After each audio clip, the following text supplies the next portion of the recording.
এই গিজারটাতে এখন জল গরম হচ্ছে না, আর গিজারটাতে বারবার রিসেট বাটন কিন্তু অন হয়ে যাচ্ছে। তো এখন গিজারটা চালু করেছি, দেখবো অ্যাম্পিয়ার নিচ্ছে কিনা, মানে কয়েল অন আছে কিনা। অ্যাম্পিয়ার মিটার লাগিয়ে চেক করবো।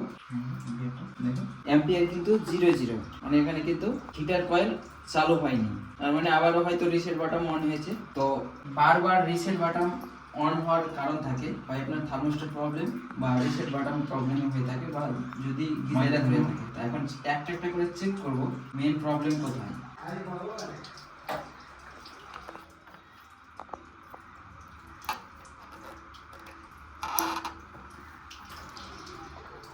থার্মোস্ট্যাটটা চেক করব, কিভাবে চেক করব দেখুন। এখন কিন্তু সাউন্ড কাটছে, আর গ্যাস লাইটের মাধ্যমে চেক করব।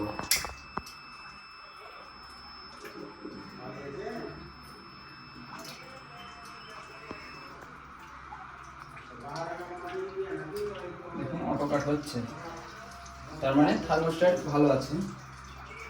হিট দিলাম, হিট হয়ে থার্মোস্ট্যাট কিন্তু অটো কাট করলো। এটা হচ্ছে সেই ওভারলোড যেটা বারবার প্রবলেম করছে, ঠিক করছে। এই রিসেট বাটনটা বারবার অন হয়ে যাচ্ছে, এটাকে এখন চেঞ্জ করব। এটা হচ্ছে আমার কাছে যেটা ছিল। তো এই ওভারলোডটা এখন লাগাবো। তো ওভারলোড লাগার সময় অবশ্যই লাগার আগে পেস্ট ব্যবহার করতে হবে। পেস্ট ব্যবহার না করলে কিন্তু বারবার এটা কিন্তু নষ্ট হয়ে যাবে। তো আমার কাছে আছে এই পেস্টটা, পেস্ট লাগাতে হবে।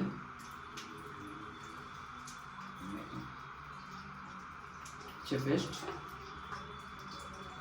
ভালো করে কিন্তু পেস্ট লাগাতে হবে।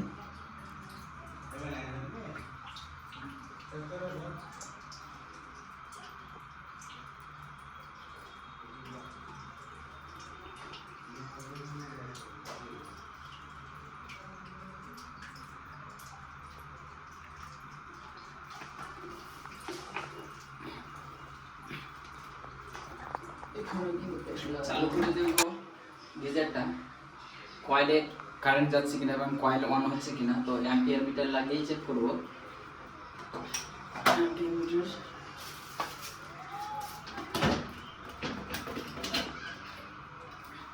অন করেছি, এখানে লাইট জ্বলছে, আর এখানে দেখুন অ্যাম্পিয়ার নিচে 8.9, প্রায় 9 অ্যাম্পিয়ারের কাছাকাছি। তো এখন গিজার চলছে।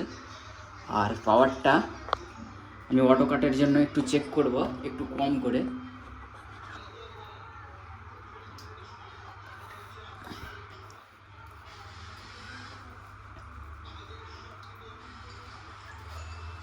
আমি একটু লোয়ে করে রাখলাম।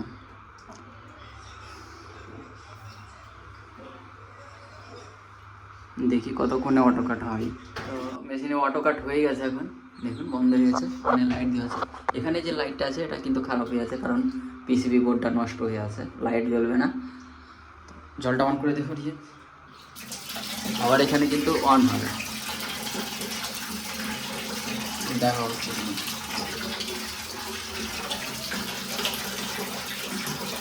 দেখো গরম কীরকম হচ্ছে, ভালো গরম প্রচন্ড। মগে একটু ধরো, মগে ধরো, বাস। জলটা বন্ধ করো।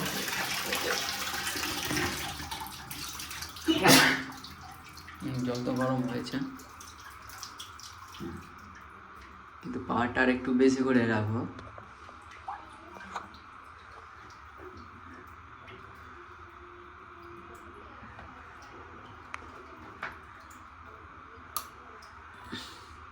পাওয়ার বাড়ালাম, চালু হয়ে গেল।